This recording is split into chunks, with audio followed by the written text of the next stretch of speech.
place for a while. We don't know how long we're going to be here. Whenever that clubhouse opens, we're back at the clubhouse. When it's going to open is anybody's guess. It was supposed to open on the 15th of this month, which is only how many days from now? Ain't going to happen. They need permits. Friday is a master board meeting, so we'll find out on Friday what our new schedule is. Generally, I want to thank everybody for turning up today, and although we do not permit I love when they spend Gentlemen, I know, Gary. Go ahead and set it up, set it up. okay, they'll leave you soon. He's setting up whatever he's doing over there. That's maintenance from the temple. We do not permit political Look speech. into the mic, I don't hear you. Can you hear me now? Yes, yeah. Better. Okay. We don't permit political speech. Don't attack each other, and we insist on civility. So is it under? Everybody here knows about that, but I'm fond of telling everybody again, and I appreciate our last meeting, the civility and the attendance. No, I don't, he doesn't understand you either. So it's not only me. I have no control over the volume of the mic. You hear I think the now? problem is you're hearing that talk. Yeah. I don't see anything. You have to do The that. only text I got there says Blue Riot. Gentlemen, we can't have this meeting if you're going to talk to each other loudly like this. Thank you. Whoa. I don't need a mic, right? You're the woman. We have a few additional episodes or things to talk about this morning as relates to the club. And we'll turn it over to Karen for exactly what we have to take care of today. Can you hear me? Yes. Okay. Couldn't hear him, but you. Thank you, Eddie. Greetings to you all. I'm so happy to see you again. We have 3 meetings in December. The 3rd, the 10th, and the 17th. Okay? And that was in our flyers and our emails. Okay, so you should have that information. We then take a Christmas holiday, a holiday break, and we resume on January 7th. So we don't meet on the 24th or the 31st of December because too many people are away, have other things to do, have family visiting them. There's really no point in meeting. Virtually everybody who is in the room at the moment is a member from 2019, and the December meetings are covered by your the 2019 dues.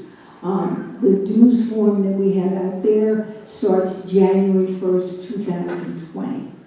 Okay, we will have a total of 20 meetings in this December to April time period.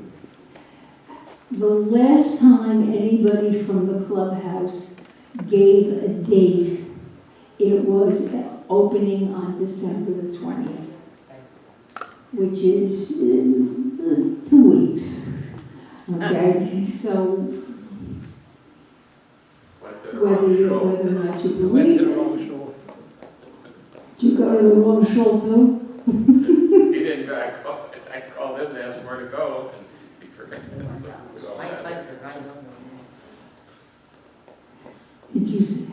Okay.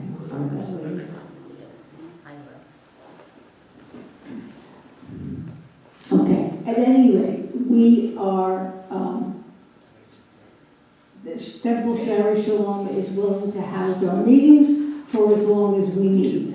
Although we would prefer to be back in the clubhouse. If we have to be here for part of January, it's not a problem. So nobody should worry about it. Outside at the table, there were the sign-in forms for members and new members.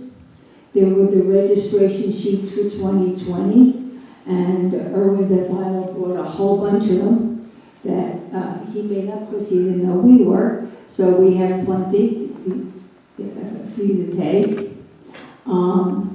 Because of Coral Lake's rules, we can only take cash for the $5 attendance fee. Okay, the books and the dues have to be paid by check. I have here inside the sanctuary a printout of the what was in Lifestyles, in case there is anybody who hasn't gotten Lifestyles, needs the flyer. I will tell you that I'm guarding them jealously because we don't have a copy of them available until the clubhouse opens up again. So please don't take one unless you really need it. Okay. The most important thing that we have to do today, and we have them with us, is we're giving out amendments to our bylaws. These amendments have been passed by your board of directors, and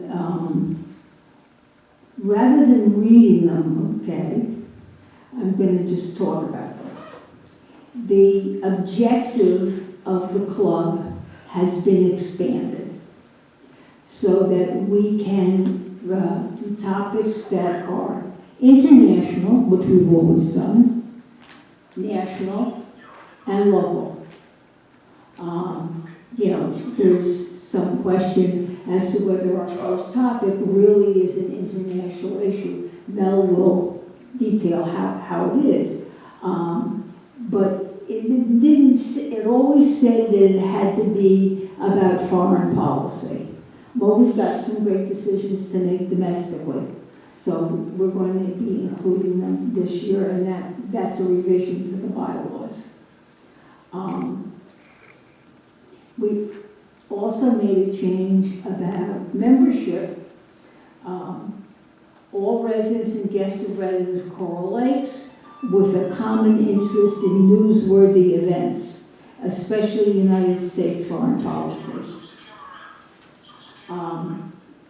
We put in that the fees and dues can be in a rather wide range.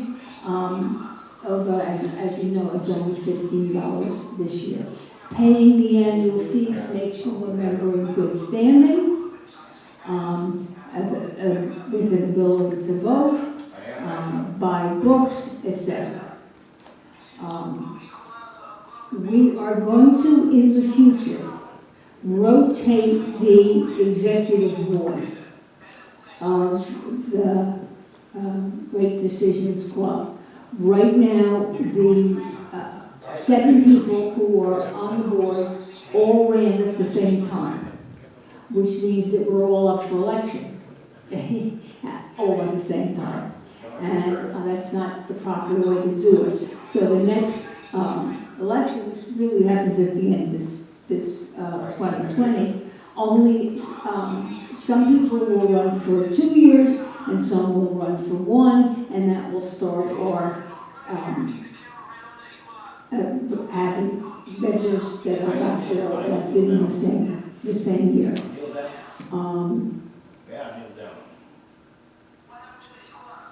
And the rest of it is just, Mel, what did you say about it? I can't hear you. I just asked if you had anything to say about it. It's just because that's the way the bylaws are. They're not really. They really are some minor modifications of the bylaws. Karen read the important things that we have to consider. The rest of this is just. The rest of it is It's bureaucracy. just stuff that takes care of. Now, please, don't do one. The rest of most of the bylaw changes are just changes that I'm over there. Yeah, we have no choice. We have no. The only way somebody can ask them how, sort of ask them how long it's gonna take for them to, please. Ask him how many How weeks. much longer is gonna be with this? Because it is interfering with the meeting. That's right. Got it right on. But the changes to the bylaws are just, necessary to We perform. have a question. I just have a question about what you mentioned, members, Carl Lakes residents, and guests. Mm-hmm. Does that mean that you're accepting membership from people outside of Carl Lakes? Or is that just if they're staying with The you? guests can attend the meetings. We cannot, we You cannot. have to be a resident of Coral Lakes to be a member. I just wanted to, Them's is the rules of Coral Lakes. fine, I just wanted to clarify. As you notice, we've cordoned off for members only. The rest of it, because there are people who may come in, stragglers, and they can sit anywhere they wish, except in this designated area. And they cannot join the club. They can come in at one time, look and see, not join, not become a member of the club.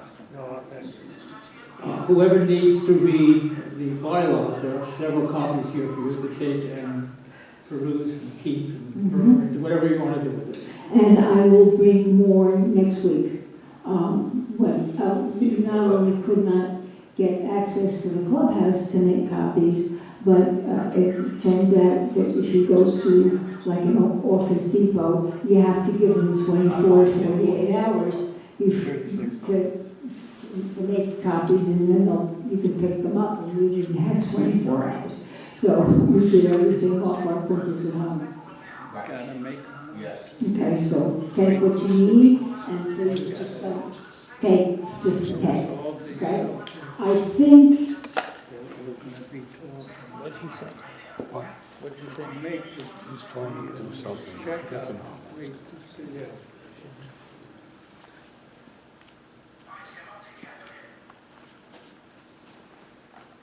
It's time for you. She said it's time for me. I was curious on how long he's going to be back there. We don't know. There's something going on elsewhere in the temple that he has to fix. So we are stuck. I got equalized it up.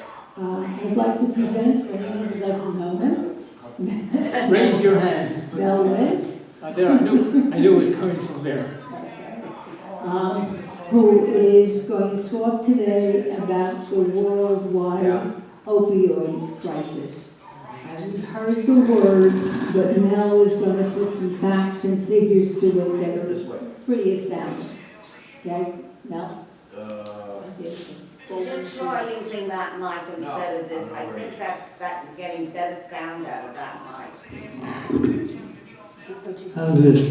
You need to be closer. Very Or this. sanctuary, say. About the same. That's right, you're not putting that up to your mouth. How's that? Ross? Okay now? That's better. I want everybody to hear it. These are not the proper glasses for me to read, but I will do my best. The source of illicit opium poppy. Illicit opium poppies flourish in dry, warm climates where the illicit opium poppies are grown in a narrow 4,500-mile stretch of mountains extending across Asia from Turkey through Pakistan and Burma. Recently, opium has been grown in Latin America, specifically in Colombia and Mexico. That's a recent development. The vast majority of these poppies are grown either in the Golden Triangle in Southeast Asia, which covers the mountainous area around Myanmar, Laos, and Thailand, or in the Golden Crescent, which is located in the mountainous areas of nations of Afghanistan, Iran, and Pakistan. Illicit opium is, although it's probably grown in China, at the moment it is probably does not find its way into the illicit distribution channel and therefore into the worldwide crisis. However, China is flooding the market with fentanyl. The result of fentanyl from China has caused approximately 50,000 deaths last year. It's an outstanding number. In order to cope with the opioid crisis, we have to understand its history. How did it start? Maybe in China, maybe not. The history of opium in China began with the use of opium for medical purposes during the 7th century. In the 17th century, the practice of opium with tobacco for smoking spread from Southeast Asia, creating a far greater demand worldwide. Heroin, morphine, and other opioids trace their origins to a single plant, the opium poppy. Cultivation of the plant dates back to the earliest years of human civilization. Opium comes from the milky sap, the opium poppy. The earliest reference to opium and its cultivation of opium comes from Mesopotamia in around 3400 BC. That's a long time ago. Ancient Sumerians who inhabited the southernmost region of Mesopotamia in modern-day Iraq and Kuwait referred to the bright red poppy flowers as, quote, the joy plant. The narcotic drug has been used both recreationally and as a medicine for centuries. Opium derives its morphine because it is used for pain relievers, particularly in the 1800s. Heroin, too, was first synthesized for medical use before physicians realized its potent addictive properties. Addiction almost always starts with the use of some sort of opioid for medical pain relief. By the second half of the 19th century, scientists had begun to look for a less addictive form of morphine.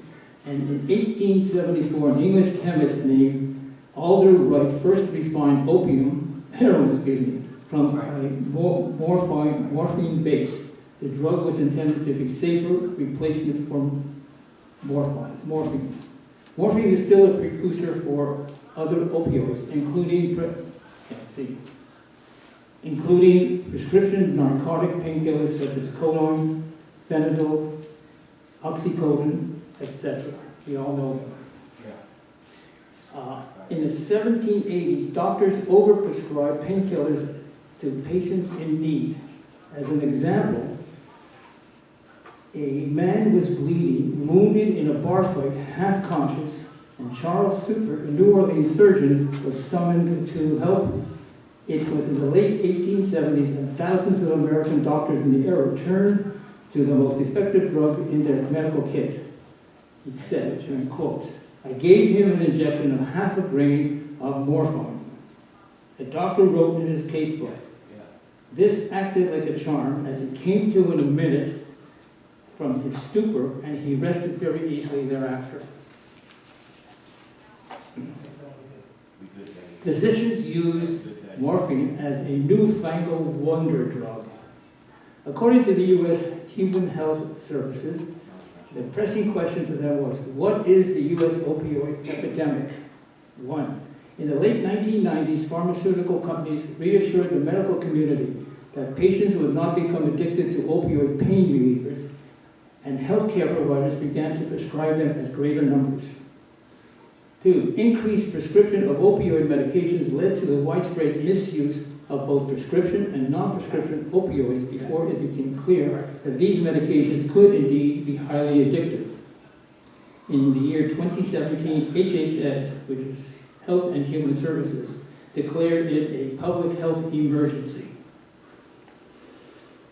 The U.S. Surgeon General dubbed the opioid crisis likely began with the overprescription of opioids in the 1990s, which led them to become the most prescribed class of medications in the United States.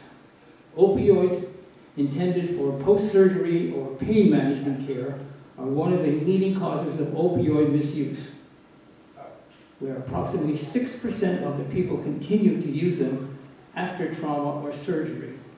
When people continue to use opioids beyond what a doctor prescribes, whether to maximize or minimize pain or induce euphoric feelings, it can mark the beginnings of a stage of an opioid addiction, with a tolerance developing and eventually leading to dependence. The United States remains the world leader in opioid consumption, abuse, and opioid-related deaths, but the real crisis extends well beyond our borders. The fight against the opioid crisis is global. Countries are grappling with the opioid crisis within their own borders and quell issues that arise before they cause major disruption in society. Canada and the United Kingdom are two examples of countries who have witnessed the rise of opioid prescription, consumption, overdose, and deaths in recent years.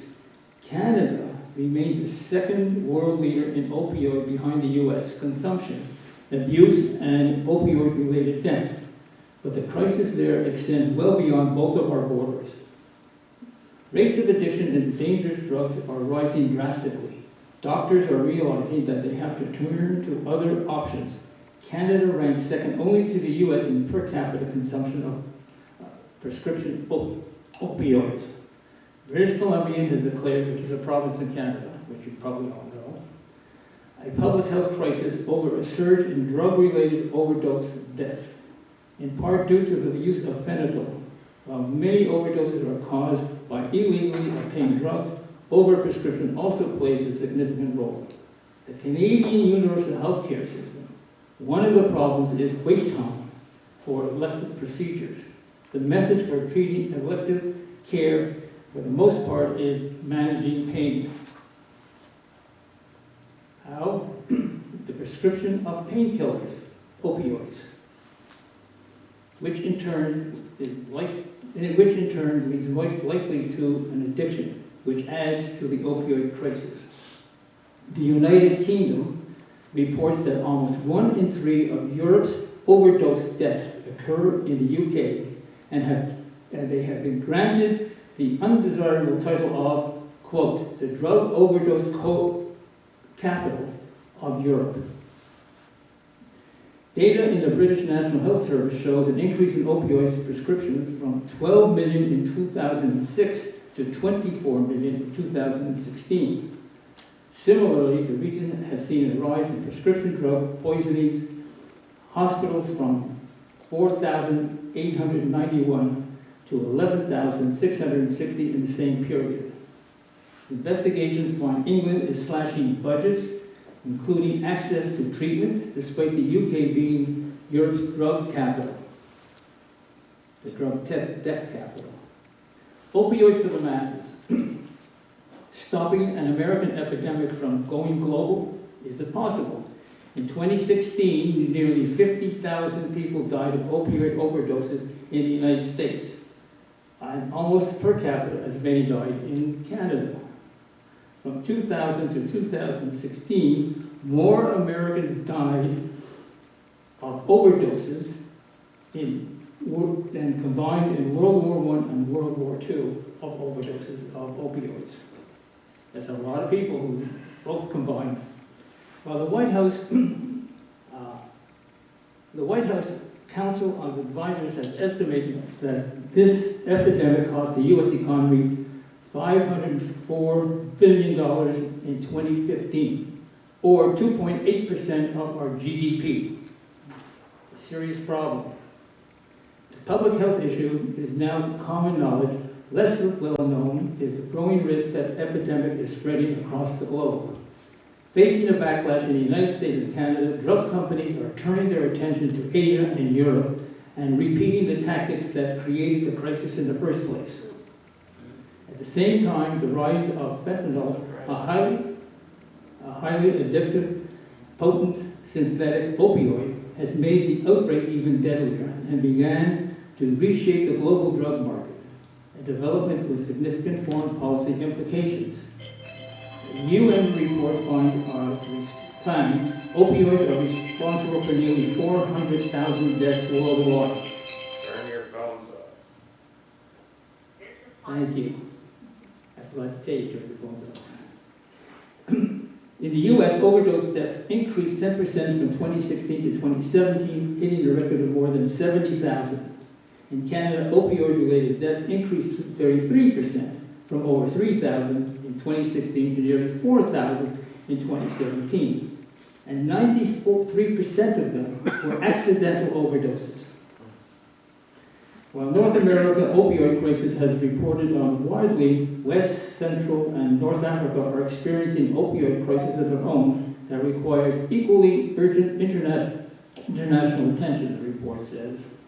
Instead of fentanyl, like in North America, the primary culprit in Africa's opioid crisis painkiller is tramadol. The report said that this data is limited to Africa's crisis, but what is available indicates tramadol is being used for non-medical purposes in Africa, which illegally manufactured in South Asia and being trafficked to West, Central, and North Africa and the Middle East. According to the report, law enforcement seized less than 10 kilograms of tramadol globally in 2010. In 2013, they seized nearly 9 tons. And in 2017, they seized a record of 125 tons. That's a lot of product. And then there are drug cartels. The drug cartels are a major source of illegal opioids. Opioid addiction became a problem because China was hopelessly outgunned by the drug cartel. The British East India Company and their patron, the British Empire, from the 1840s to the 1950s, could and did absolutely nothing. China is in a state of continuous turmoil and war, and getting high became an easy and fashionable way to cope and escape the harsh reality. Imperial China and Republican China never eradicated the opium problem. In fact, by the time when gangs were profiting from prohibition in America, the drug lords were also huge and powerful in China. How did China eradicate the opium problem, given that opium addiction penetrated all the way up to the imperial court? It's a good question. No answer. There is a great deal of speculation, but no definitive solution. If they did, then we too can utilize their solution, provided we do not utilize force. China does in many other situations. China's leadership is not averse to use force in order to maintain control. We do not have a viable solution. As a result, the cartels are still at it, more widespread and powerful than ever. The questions are, can we eradicate the cartels? Do we have the resolve, the manpower to take them on? Do we have the money? Or will our government take the lead? Plus many other questions we need to be addressed if we are to win this war, and it is truly a war.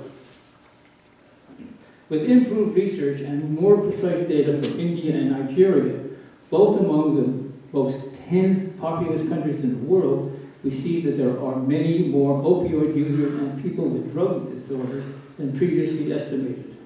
Globally, some 35 million people are up from an earlier estimate of 30.5 million suffer from drug and disorders and require treatment services. The death toll is also higher. It's now up to 585,000 people as a result of drug overdose in the year 2017. Prevention and treatment continue to fall short of needs in many parts of the world. This is particularly true in prisons, where the incarcerated are especially vulnerable to drug and face higher risk of HIV and hepatitis C transmission. This gap represents a major impediment to achieving the Sustainable Development Goals and fulfilling international community pledge to leave no one left behind. If I move it over, can you hear me? It's getting in the way, I can't read.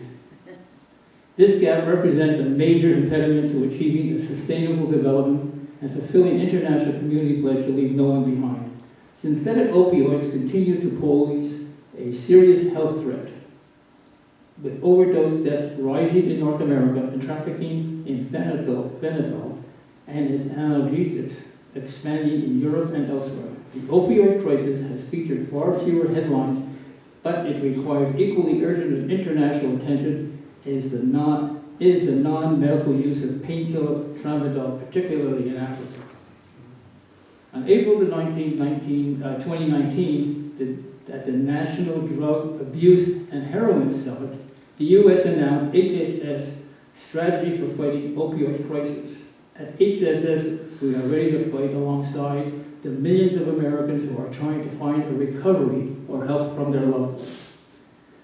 In the Netherlands, only 83 individuals died because of prescription opioid overdose in 2017, with an incidence of 0.5 deaths per 100,000 inhabitants. In the US, the opioid-related mortality is 10 times higher, with 5.2 per 100,000.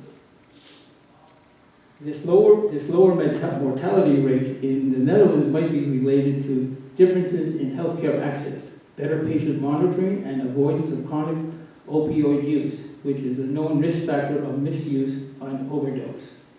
Although researchers could not investigate the duration of opioid use, recent paper used in the Netherlands report that most opioids, which is 79%, were purchased for a short duration, less than 4 months. Thus, although the use of opioids, in particular oxycodone, is on the rise in the Netherlands, epidemic proportions have not yet reached the Netherlands. Russia may hold the key to solving America's crisis. Russia is conducting in Volgograd a powerful painkiller that does not cause addiction. New medical breakthrough in Russia could hold the key in solving America's opioid epidemic. Scientists at Volgograd State Medical University are launching clinical trials into pain-killing drugs which outperforms morphine and does not cause addiction. This drug, which still has no specific name but is only referred to as RU-1205, is based its effect on outperforms such well-known painkillers as morphine and tramadol and does not cause addictive side effects. This would be a big step in the right direction as the crisis in the United States spirals out of control. If the US spirals out of control, the rest of the world is not far behind. The US opioid crisis is now a public health emergency. It is a major problem, and if not fixed soon, it could produce major strains on the country's healthcare system. I have a lot more, but it's enough. What I was able to uncover is just a great deal of this sort of thing. This sort of thing, which is just statistics. Now we'll open up this discussion to our membership. Figure out how to turn this on.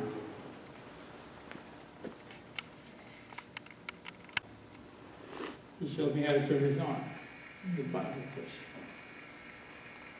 Sure, you don't know how to do these things. Just hit it. Is it on? The guy who was working back there, he could help you. Is it on now? Yes. I saw the red light go on. Yeah, you're good. You were first. Yeah. I don't know which one of you was first, but I'm The going to. pharmacist. I was first. Ross. He was first.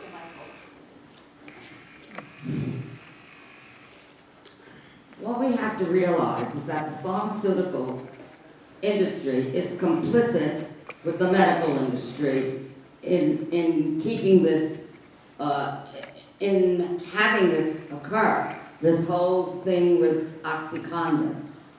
I mean, I'm gonna tell a personal story. I was in the hospital 3 years ago with a broken pelvis, and they were giving me OxyContin. Oxycodone. OxyContin. And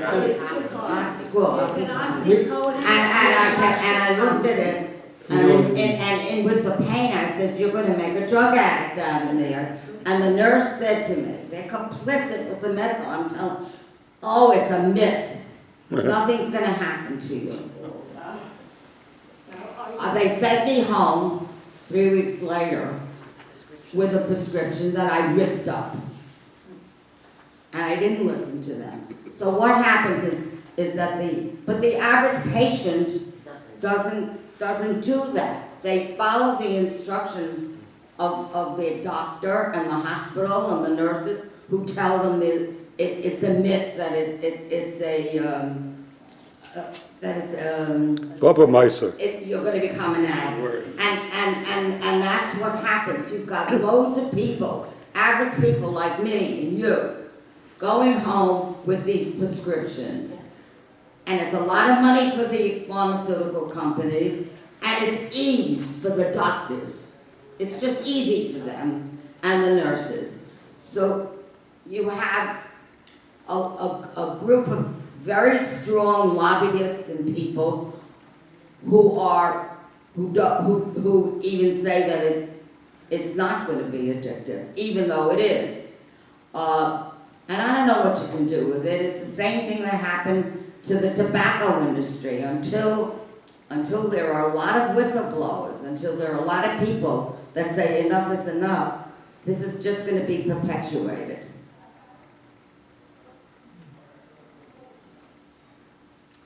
Thanks. Being a pharmacist, I see what Roger's talking about. Unfortunately, a lot of the doctors, when they prescribe painkillers like Percocet or oxycodone or Vicodin, they're, instead of prescribing a small amount, like a dozen pills just to get you through for a couple of days, they're prescribing 120 pills, which is ridiculous. You go to a dentist, you're having some tooth work, the dentist can prescribe 60 pills of Percocet, which is ridiculous. So they are going after these doctors now. They are suggesting that they cut back on the prescribing, and rather than prescribe 100 pills, maybe 10 or 12. Another thing they're doing is that the drug wholesalers, like McKesson and AmerisourceBergen, Cardinal, they are going after these distributors, because these distributors are knowingly supplying pharmacies with thousands, tens, hundreds of thousands of pills of oxycodone and Percocet, and they know that this is not right, but yet they're still supplying the pharmacies. And so it's a vicious cycle. So now, not just going after the manufacturers like Purdue Pharma and Johnson & Johnson and others, but they're also going after the distributors who are giving these pills to the local pharmacies, to the chains, and not just even small stores, but we saw it like Walgreens and CVS. Recently, Walgreens or CVS, I think it was, got a big fine because they were using tremendous amounts of oxycodone, OxyContin, Percocet, Vicodin. So they are going after these companies. It's taking time, but because the data is so easy to keep, the DEA is watching who's buying what, and if they're getting red flags. If they see a pharmacy or a distributor is giving out so many pills, they're going to go after those companies, and that's what they're doing now. And they're being huge fines, like Purdue Pharma got a $10–12 billion fine on them right now. So they are going after these companies. They're going after distributors, they're going after the manufacturers, they're going after the doctors, and watching what's going on and watching the prescribing habits. And hopefully it will cut down on things like that. I'm going to ask you some questions, Michael, because you are a pharmacist, okay? Somebody comes in with a prescription from a doctor for 120 pills. Do you have any choice but to fill the prescription? I have the option of not filling it if I don't want to. I can refuse to fill a prescription if I think in my practice that something is crazy.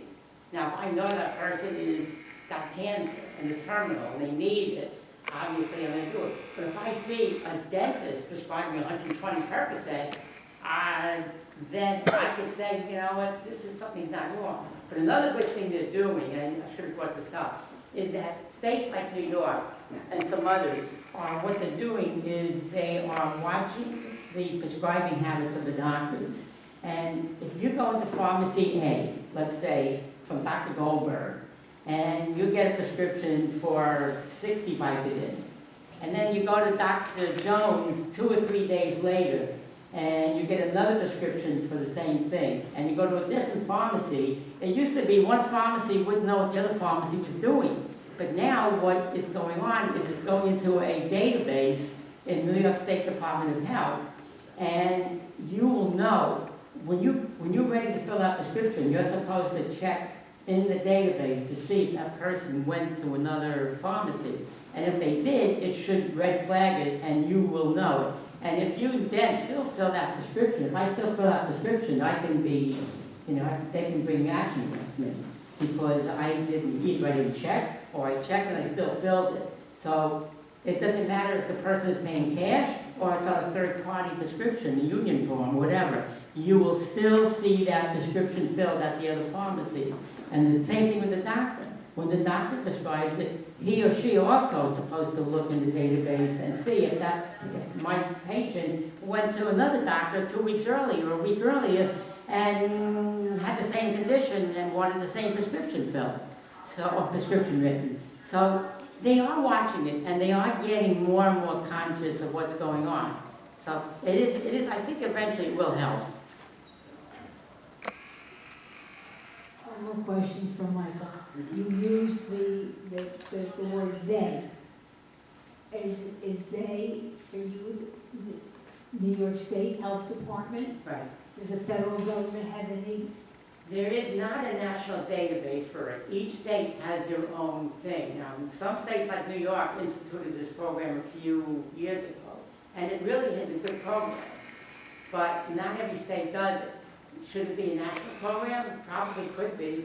The technology is there to do it.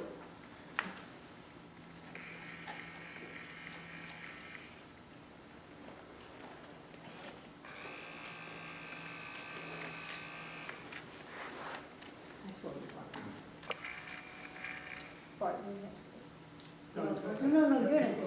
You're next, and then what? All right, 2 points. I have a question. Whoever's talking, could you stand up so we Oh, get, sure. get your better side? I'd rather not, but okay. 2 points.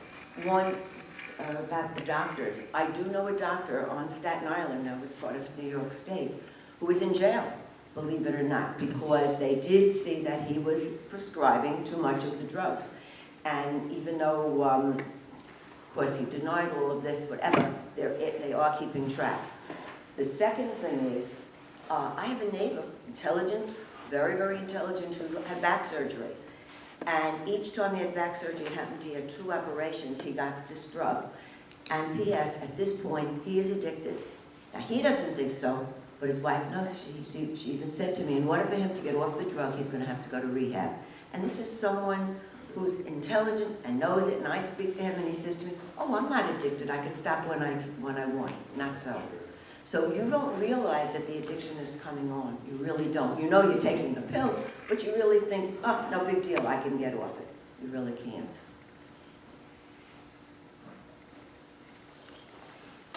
When I was living in Pennsylvania in the early 2000s, I developed a lower back problem.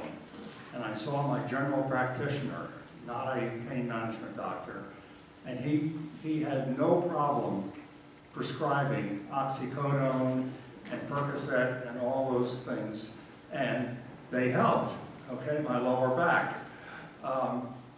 When I started coming down here, first as a snowbird and now as a permanent resident, and I went to a pain management doctor, he said, you have to get off this stuff. That was the first time I had realized that this was not a good medication for me or anybody, okay, on a long-term basis. And so fortunately, I was able to get off of it, okay? But I can see where people can stay on this thing for a long time because it solves the problem. And that's the problem. They have to take a little more of it to be effective. Let me ask you a question, Mel.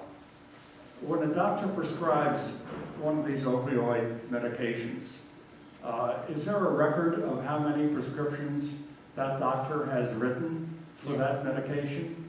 In New York. It certainly is. In New York, There there is. is. That's There the is. database I was talking about. Yeah, but there's no, There could be a record of it, but who is watching the horse farm? right, right, It's a problem. yeah. But I think one of the problems is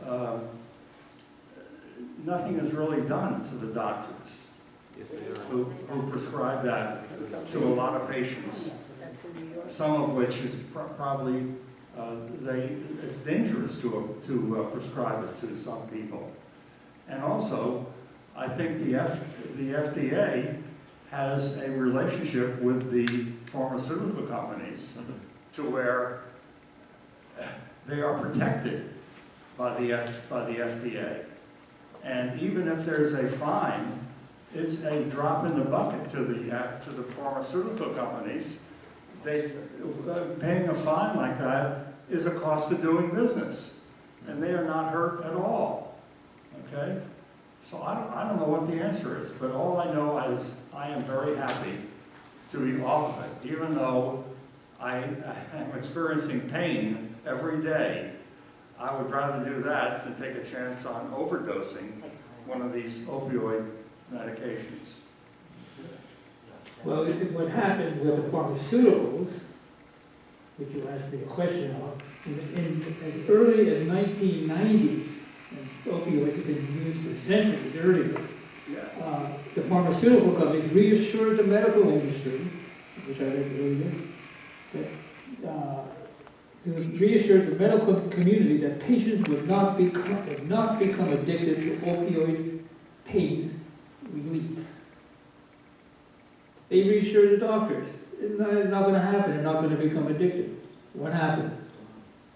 They became addicted. That's one of the major problems of the addiction. The other problem, apparently, that I've read, is that people have the opioids or the pain killers, all kinds, in their medicine chest. And these kids grab hold of it, and it gives them a high. As earlier, the poppy seed, or the poppy, was referred to as, let me read it exactly, I don't want to misquote it. It referred to it as the bright red opioid flower as the joy plant. So these kids are getting, or everybody, not just children, but the opioids are not locked up in their homes, as neither are guns. And this is as dangerous, if not more dangerous, than gun control.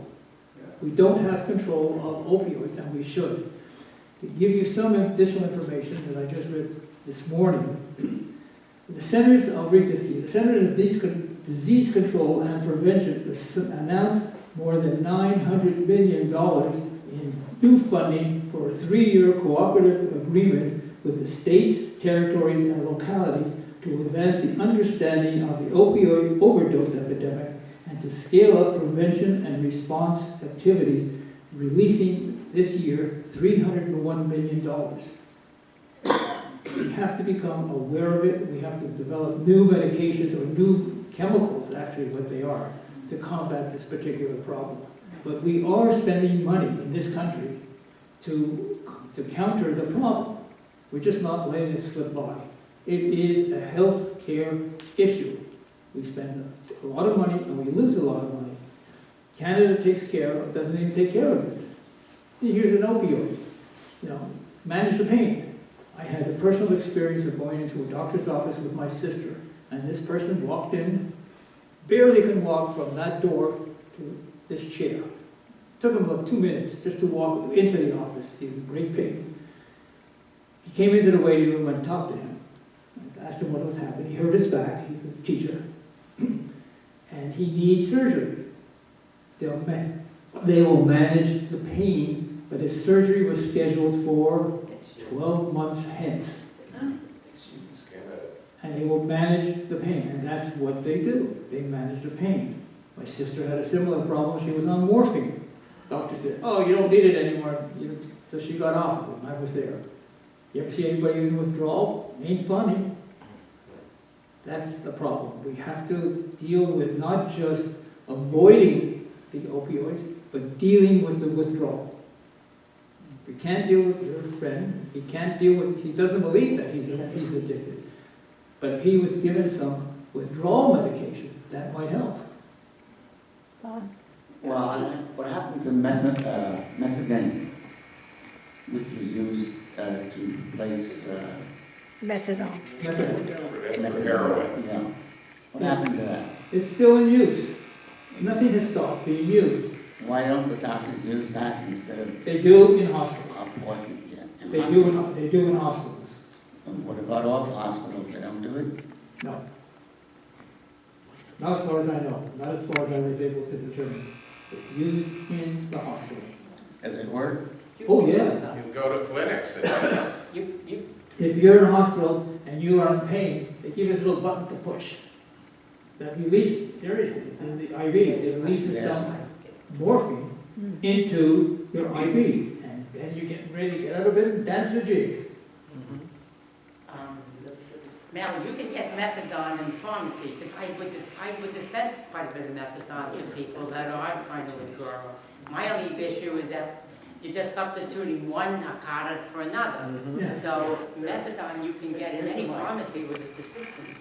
Any pharmacy that has methadone, you can get it very easily with a prescription from the doctor.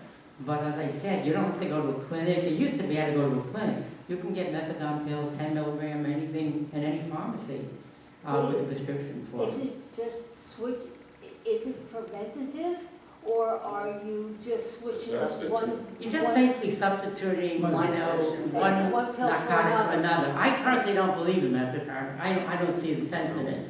But they do use it, and quite a bit of it in New York anyway, we see.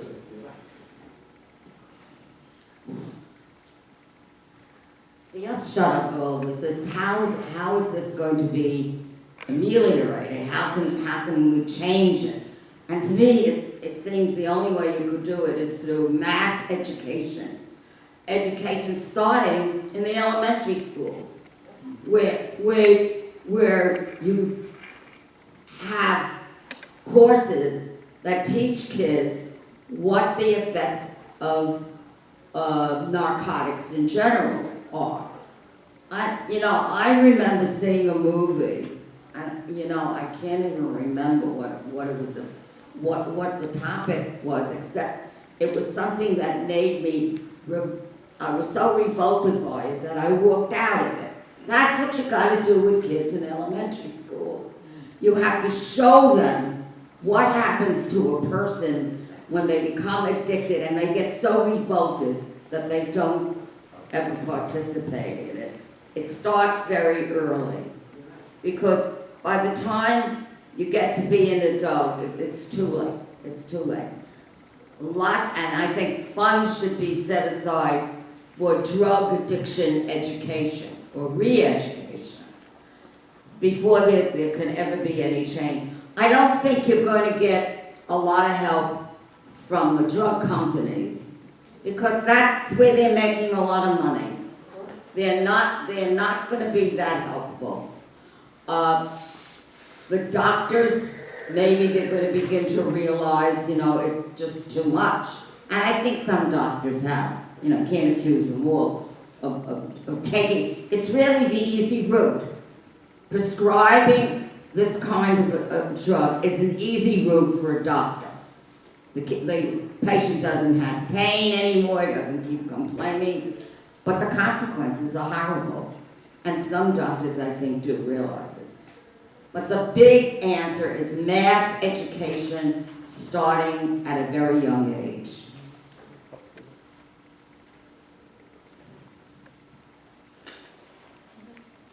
I saw Pamela first.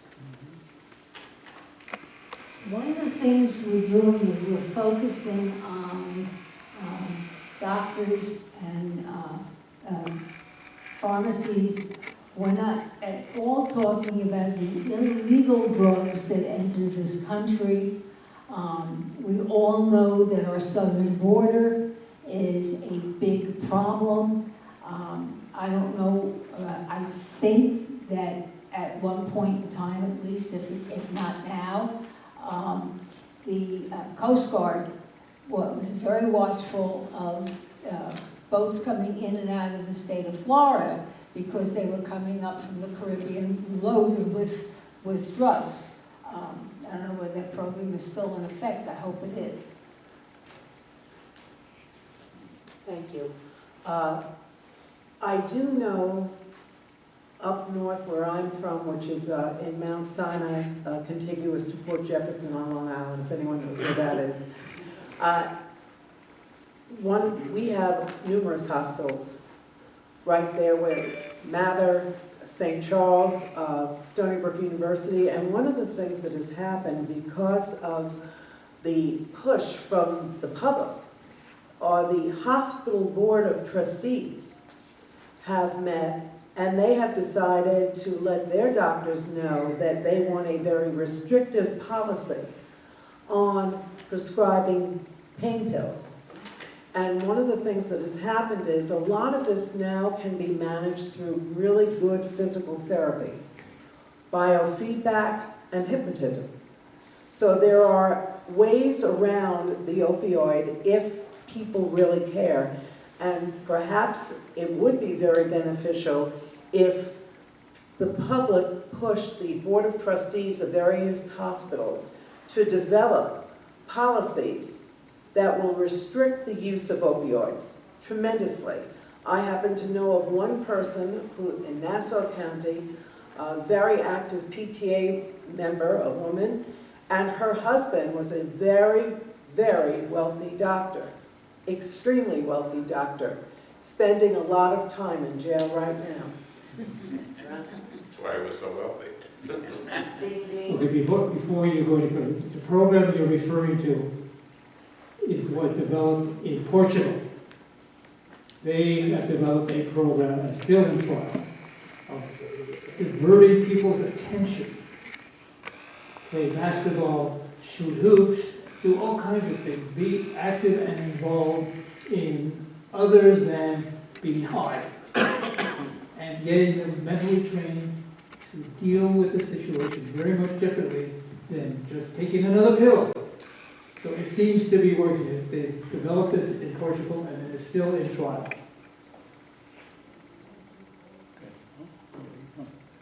What effect does opium have on your behavior other than painkillers? What does high mean?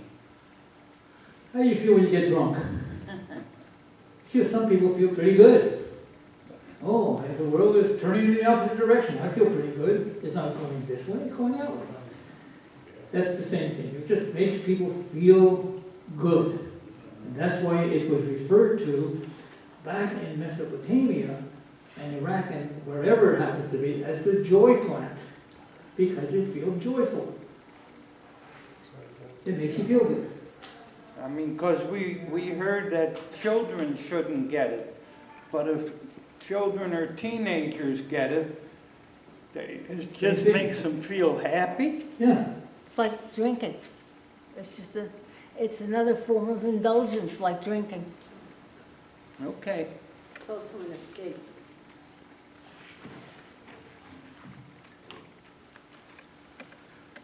Well, Mel just talked about what I wanted to say, but what was outstanding to me about the Portuguese, the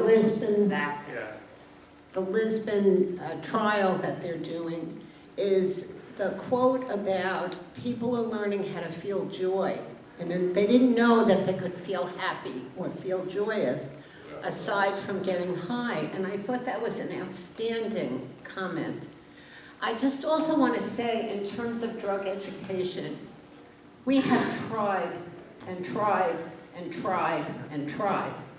It's not like we don't have any drug education programs. They may not be good enough.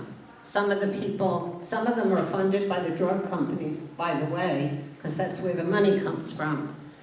But I think there's a combination of things that have to happen.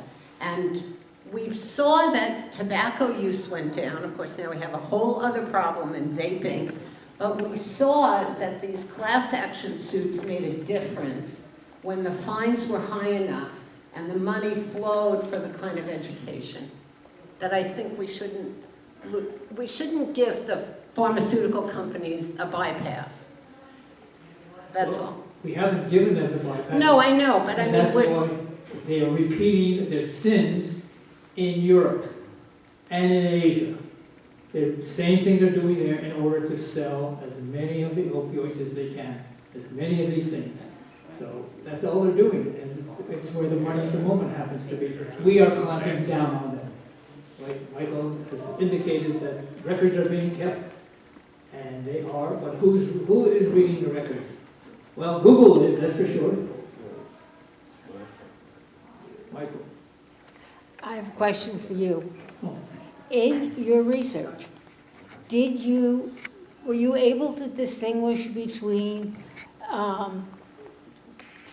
pharmaceuticals, which are manufactured by recognized companies in the United States, and they go through a distribution system and get to the pharmacy or prescribed by doctors, versus the amount of drugs that come into this country illegally and are dispensed to people who just buy them from many sources, off the street drugs.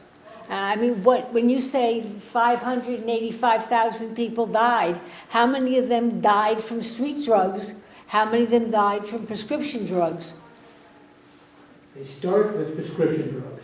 Doctors prescribe the opioids, all sorts of opioids, that are obtained legally. They are not illicit.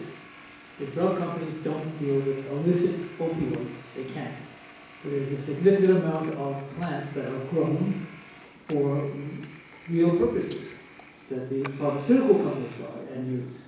It's the illegal opioids that we find that the poppies that are grown, particularly in Afghanistan. And Afghanistan's economy is dependent on the poppies. At the moment, Afghanistan has experienced a drought, and their opioids are in decline, and their economy is declining as the opioid growth is declining. So that's their dependency. So that's in Afghanistan. The same thing is probably true in other areas. I only know about Afghanistan. Michael. Yeah, I don't know what the percentage would be of addiction from legal or opposed to illegal use, but I'm sure that there is more problems from the legal prescribing of medication. There are more addicts in this country and other countries from getting the medication legally from the doctors. The second thing you mentioned was that a lot of these companies now are starting to, because they're being fined here and they're going after them here, that they're going overseas and they're going into other countries.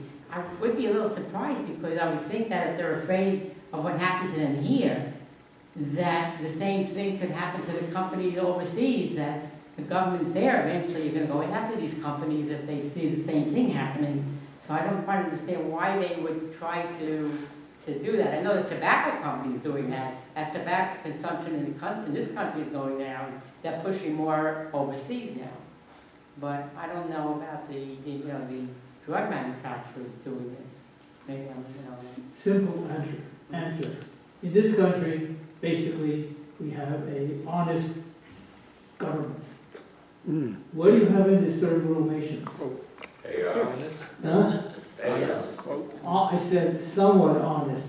You have a lot of graft, and that's what they do. They pay to allow these drug companies. The drug companies pay to these politicians.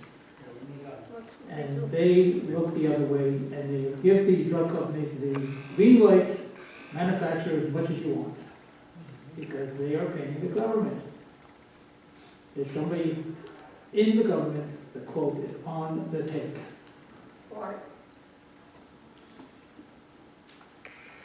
My impression is that this problem is not very prevalent in where we live, in southern part of Boynton Beach and Delray Beach and so forth, because of my own experience. First of all, my general practitioner in Pennsylvania had no problem prescribing these opioids. Okay? Down here, my general practitioner would not even prescribe Tramadol, which is a low-level painkiller. Okay? He said, you have to get that from a pain management doctor. And I do. Okay? But after seeing a number of pain management doctors, I was waiting for them to say, well, why don't I give you a prescription for this oxycodone? No one did that. And if I had asked for it, they would not have prescribed it for me, okay, which I think is an encouraging sign.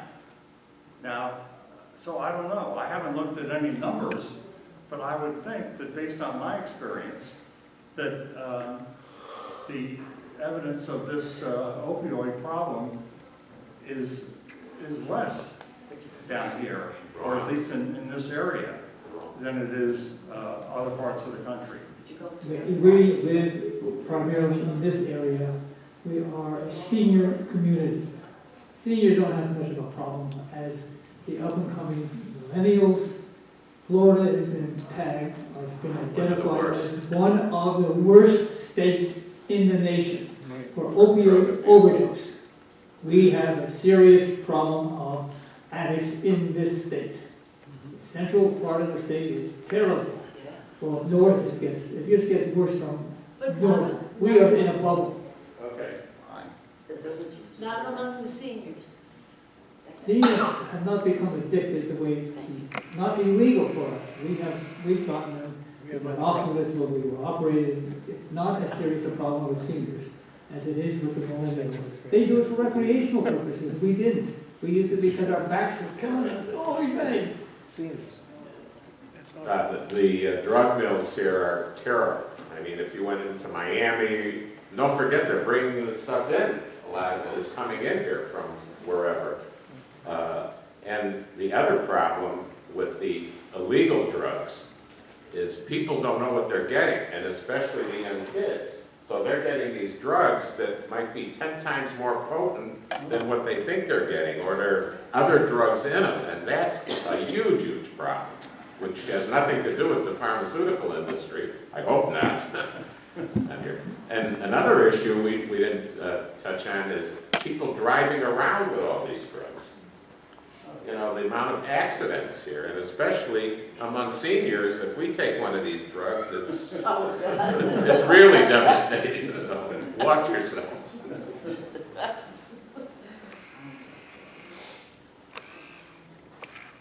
Anybody? No more questions. Time for lunch. So much. There you go. You're a senior and you eat lunch. You go for the early bird special. So we live a different life. But the pain with opioids and addiction starts with kids. They're not young 10-year-olds. They experiment. But it's kids in high school. It's a problem. They raid their parents' medicine chest and they get high. It's the thing to do because my buddy is doing it, so I have to do it as well.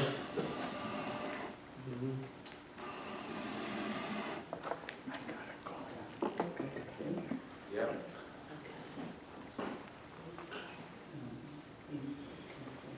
I'm asking this question of Mel, Plug into the possibly of Mike.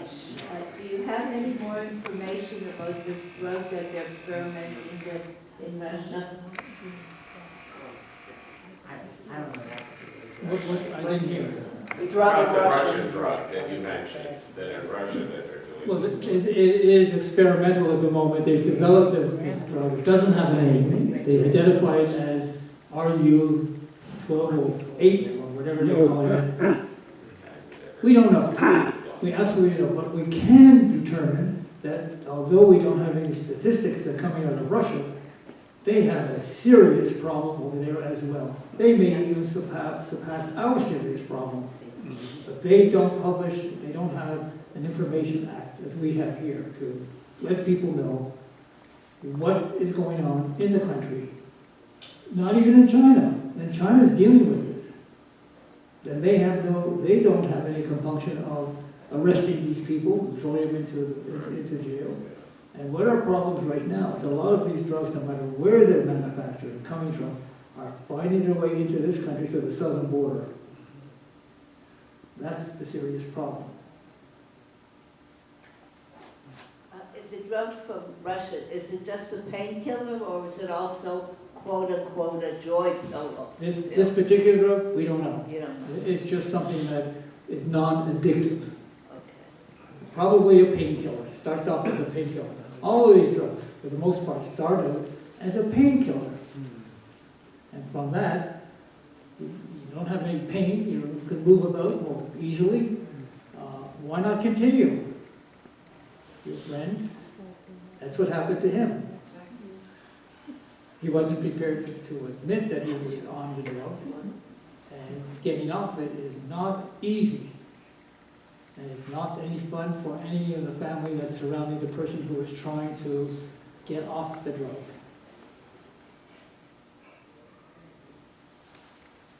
Don.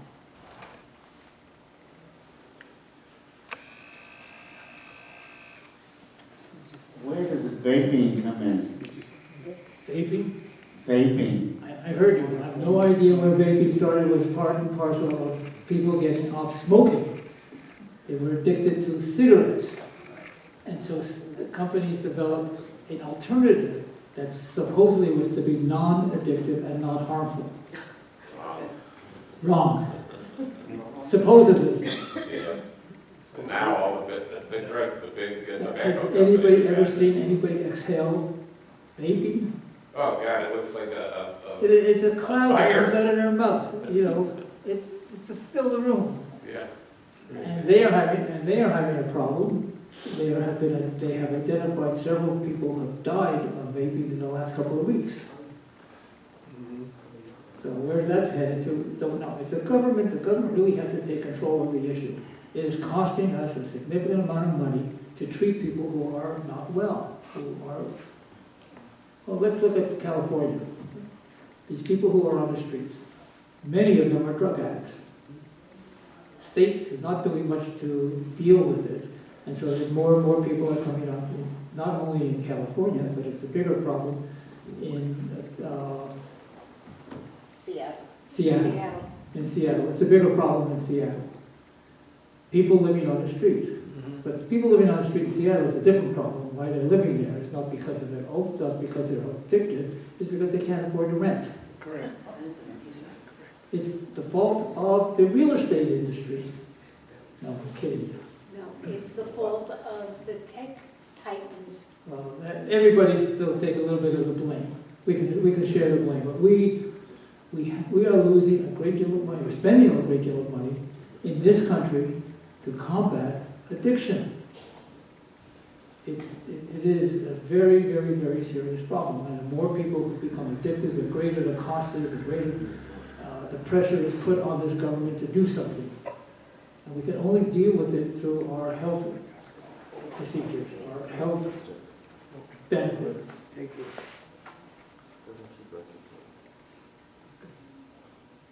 Any other questions? Any other comments? The drug companies are going to make the money. Thank you. Thank you. They're just, Now, I'd just like to thank you Yes. for an excellent presentation. I know you spent a lot of time on it. We really not as much appreciate as I it. should have. Thank you. Thank you. Testing any drugs to see, Yes, I have a horse farm. I tried it on my horses. Right. Alan? For your information, you should go on the website.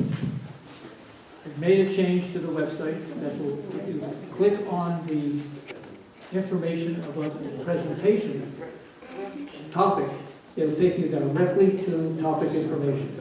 So you don't have to search around the website, it'll take you directly there. Does anybody want a copy of the bylaws today? We're voting on the 17th. We're voting on the bylaws changes on the 17th. Does anybody want a copy of the bylaws today? let's go back. Okay, and on Because then the next reference week. here. Anybody need a flyer that sets out what the